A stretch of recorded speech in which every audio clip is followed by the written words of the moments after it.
In this video, I will show you how to set up the Cloudflare DNS, also known as 1.1.1.1. This should be a quick and easy tutorial to follow, but before we do continue, please consider leaving a like on the video and also subscribing to the channel. I really do appreciate it. To get started from your desktop, what you want to do is come down to your taskbar at the bottom, click onto the Windows Start icon, and then what you want to do is open up your settings underneath pinned apps. If you don't see your settings here, use the search box at the top, type settings, and then open up settings underneath best match. Once your settings window is opened, come over to the menu on the left hand side, select network and internet, and then what you need to do is select either Wi-Fi or Ethernet depending on how you're connected to the internet. If you're connected via Wi-Fi, select Wi-Fi, then what you want to do is click onto hardware properties, and you should see DNS server assignment in here. So you can click edit to the right hand side. If you're connected via Ethernet, click onto Ethernet and you should see DNS server assignment straight away come up. So just of course click the edit button here.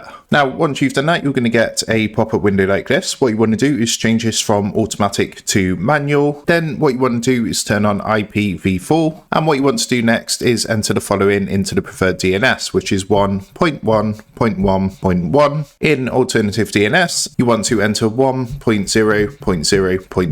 Once that's done, come down, click save, and that's going to go ahead and connect you to the DNS Cloudflare. So that is how to set up Cloudflare DNS. With that being said, I hope this quick tutorial did help you out today, and if this did help you out, I would really appreciate it if you was to consider dropping down below the video, leaving a like, and also subscribing to the channel. With that being said, I just want to take a minute to thank you guys for watching this quick tutorial, and I will see you in the next video.